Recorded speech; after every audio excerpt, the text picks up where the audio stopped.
Welcome, everybody, to our weekly CuseInsider with Orange head coach Dino Babers. This thing is rolling here, Coach. 4 straight wins and up to number 12 in the country.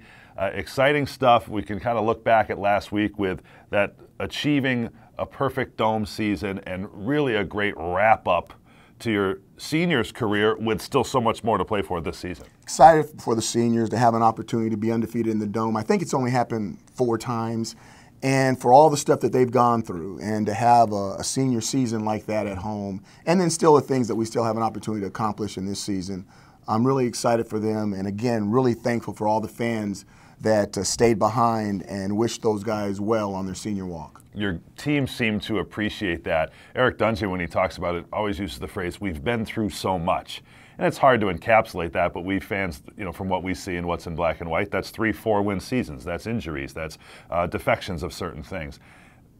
What sense do you get about the overall course that they've had? Because it predates your time being here, and I know you have an appreciation for how far they've come and really the goals they still have in front. The closest analogy I could have is having a dysfunctional family that all of a sudden turns it around and they're the family in the neighborhood or on the street. And I've seen these guys when I first came here, and I've seen some of them change, and I really like the word that you used, and some couldn't change, and they decided that they needed to go somewhere else, and that was okay. And we wished them the best of luck.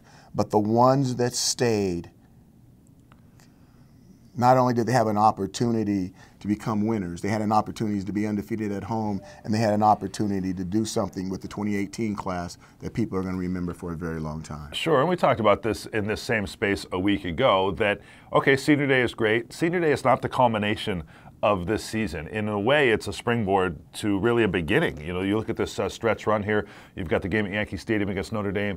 You've got a game against a ranked team at Boston College, and then a bowl game. I'll talk about the game at Notre Dame. It's an opportunity. It's not a non-conference game, but it's an opportunity for us to kind of show where we're at. Okay, to find out exactly where we're at, win or lose. It won't be a draw, but Sure. Win or lose, to find out where we're at.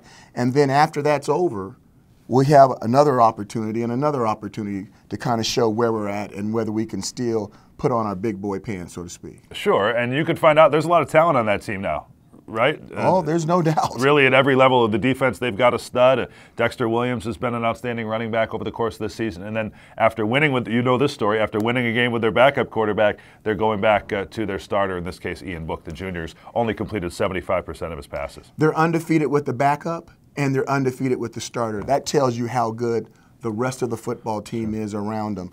And they're used to travel, and they're the Notre Dame. They're Notre Dame. Mm-hmm. One of those teams that everybody knows. Everybody knows their name when you call it. Sure, and you're an historian. You've been around a minute, and you follow college football. You've been a part of college football for 3+ decades. First of all, playing Notre Dame, what appreciation do you have?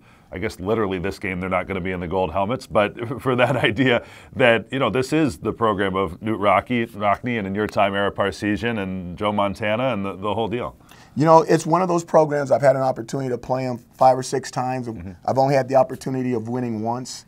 It's one of those teams that when you play them, they're almost bigger than everyone else. If you're in the NFL, I guess you're playing the Patriots. You're playing the Super Bowl champion. And they don't even have to be champions, but they still carry themselves that way, and people still perceive them that way. And it has to do with, like you said, their long tradition of winning. So they are a storybook program. I think that Syracuse has some of those stories. I think the old Army has some of those stories. But there's no doubt Notre Dame's going to be around for a long time, and they are Notre Dame. Of course, in your time as a collegiate student-athlete, that would have been the Jerry Faust era at Notre Dame. They don't talk about that much, but shortly after that, Lou Holtz came in and delivered them their most recent national championship back in 1988. Speaking of history, this is the 4th different decade in which Syracuse has played at Yankee Stadium. They've got a 7-1 record.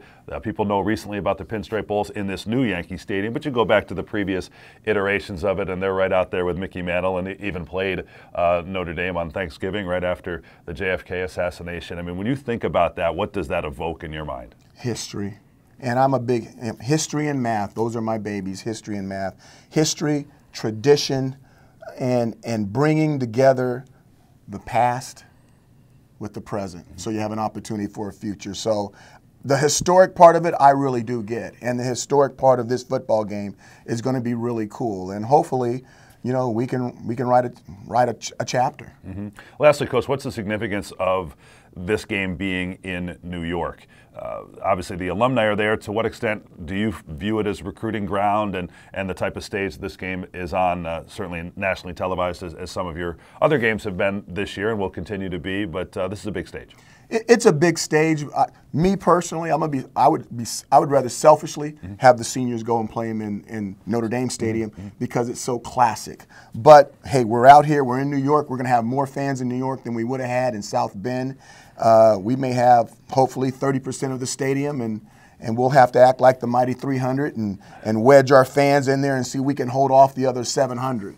But it's going to be a very, very interesting situation. It'll be loud, it'll be crazy, and it's what college football is all about. You're always making movie references. When was the last time you gave Rudy a go? You know what? I watched Rudy.